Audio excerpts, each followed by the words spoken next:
Paramedic 33, what is an emergency? Yes, sir. I need an ambulance as soon as possible, sir. Sir, I have. And whispered the name, Michael Jackson. When I realized, does the medication have a name? He says, well, it's Propofol. Covered was one of the IV bags. Of the amounts, it's over 5 gallons worth of Propofol. Yes, sir. I need an ambulance as soon as possible, sir. Sir, we have a gentleman here that needs help, and he's not breathing.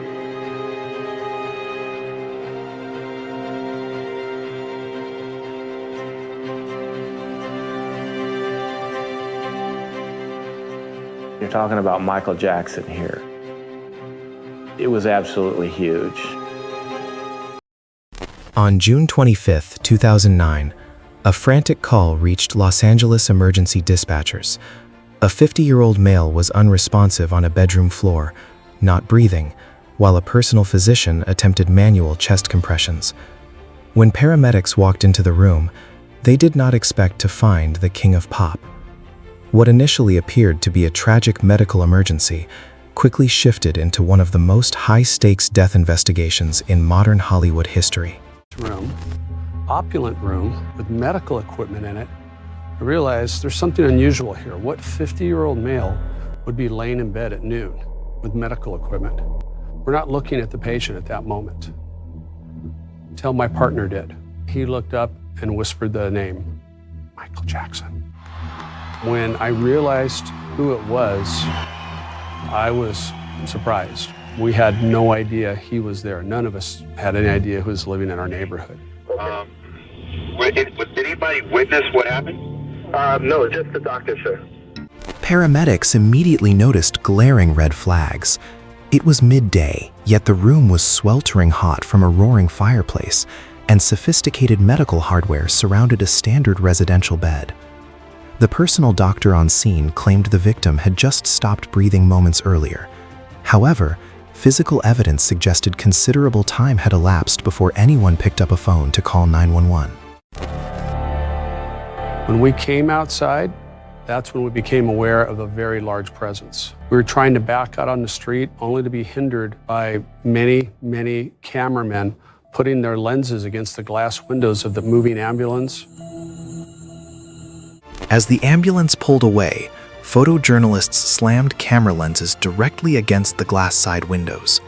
Inside the vehicle, emergency crews fought to restore a pulse. At UCLA Medical Center, ER physicians attempted prolonged resuscitation efforts, but at 2:26 p.m., Michael Jackson was pronounced dead. The official narrative was simple: cardiac arrest. But beneath the surface, LAPD homicide detectives were quietly uncovering details that made no sense. When I arrived at the hospital, Dr. Murray was gone. So he was no longer there at the scene. We're in a bit of a panic then. The one person that was in a room with them at the time that everything happened is no longer at the hospital. There were several attempts right away to get a hold of Dr. Murray that were negative, that they were going to voicemail.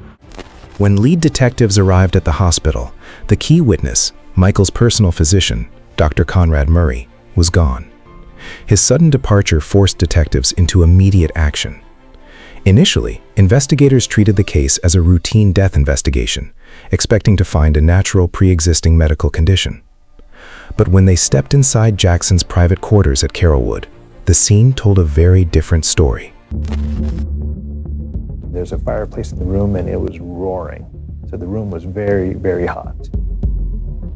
There were like Post-it note or pieces of paper taped all over the room, on mirrors, on doors, with little slogans or phrases. I don't know if they were lyrics or thoughts, or some of them seemed like poems. Inside the residence, detectives found handwritten slogans, poems, and lyrics taped across mirrors and doors. In the treatment room, IV poles stood beside saline bags, oxygen tanks, and scattered pharmaceuticals. Tucked beneath a moving nightstand, a detective spotted an empty glass bottle that would fundamentally alter the trajectory of the entire case: Propofol. I asked him about it. And my neighbor was the one who got it started of, whoa, what is this doing here? This is only used in surgeries. This is used to put people under. Propofol is not a sleep aid. It is a heavy-duty intravenous anesthetic used exclusively in hospital operating rooms to induce general anesthesia for major surgery. It depresses central nervous system function and stops natural breathing, requiring continuous patient monitoring and dedicated airway equipment. Finding it inside a private residence with monitoring devices was virtually unheard of. So, how long have you been a doctor for District Jackson? I first started attending to him in 2006. And it was continuous 2006 on? No, well, no. Or on and off? Off and on, intermittent. Okay. We didn't know what happened. We didn't want to assume anything. And we wanted to give the doctor an opportunity to dig his own hole. 2 days after the death, Dr. Murray agreed to sit down with LAPD detectives alongside his defense lawyer. Detectives deliberately let him speak without interruption. Murray explained that Jackson suffered from severe insomnia while preparing for his 50-day comeback tour in London. To help him sleep, Murray admitted administering a cocktail of sedatives throughout the night, including Valium, lorazepam, and midazolam. I'd like to have some milk. Milk? Hot, cold milk, what are we talking about? He says, oh, well, it's a medication. Does the medication have a name? He says, well, it's Propofol. And this was, again, a big revelation during this interview that Propofol is mentioned. And what is this Propofol? It is a sedative that could also be used for anesthesia. When those sedatives failed to work, Murray stated that Jackson begged for his milk, his personal nickname for Propofol, due to its milky white liquid appearance. Murray admitted he had been administering daily intravenous infusions of Propofol in Jackson's home almost every single night for 2 solid months. Along that period that I felt comfortable. He gave him Propofol and then goes to the bathroom, comes back. Mr. Jackson's not breathing. So I started immediately to perform CPR and mouth-to-mouth resuscitation. He goes into a panic. He tries CPR while Michael's on the bed. He summons Alberto Alvarez, the head of security, and ultimately Alberto Alvarez is the one that calls 911. Murray claimed that after administering the dose, he stepped away to the bathroom for just 2 minutes. When he returned, Jackson was unresponsive. But security footage revealed a critical detail. Murray routinely entered the estate carrying a large black medical bag, yet he left for the hospital without it. When detectives pressed him on the bag's whereabouts during the interview, Murray froze. First thing Monday morning, went to the house, went to where Dr. Murray had said that the medical bag was. Different room, in a closet, in a cubby above the closet, and recovered the bag. We recovered a treasure trove of evidence from Murray's doctor's bag. Following Murray's unintentional slip, detectives returned to the estate early Monday morning. Hidden high inside a dressing room closet cubby, they recovered the bag. Inside was a massive trove of evidence. Empty Propofol bottles, discarded syringes, used IV tubing, and leftover sedatives. It became clear that during the critical minutes when Jackson was dying, Murray had delayed calling 911 to pack away and hide medical trash. When I showed up to go into the autopsy, they had a little,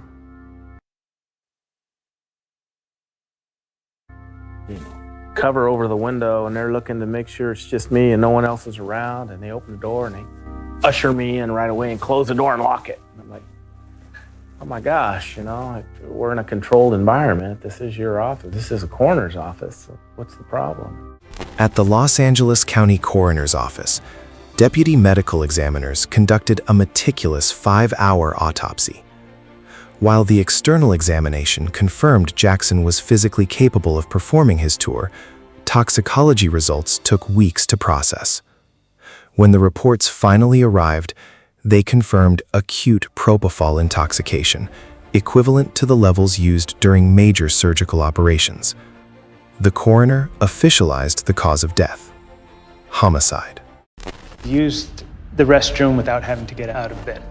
What it made us think was that he was completely incapacitated, that someone was caring for him to that extent. Seeing things like this, I realized that he wasn't being helped to fall asleep. He was being kept under. As a consequence, not having the strength or the ability to get up and go to the restroom, just take care of business and continue sleeping. World-renowned anesthesiologist Dr. Stephen Schaefer reviewed the case files and proved mathematically that Murray's story was physically impossible. A simple 25 milligram injection would have worn off within minutes. Instead, evidence proved Murray had rigged an improvised gravity-fed IV drip using a 100 milliliter vial of Propofol, allowing the lethal drug to pour continuously into Jackson's bloodstream while left completely unmonitored. What we discovered was one of the IV bags had been emptied. One of the Propofol bottles had been upside down inside of the bag. There's a bottle of Propofol inside an IV bag? I mean, one of the single weirdest details.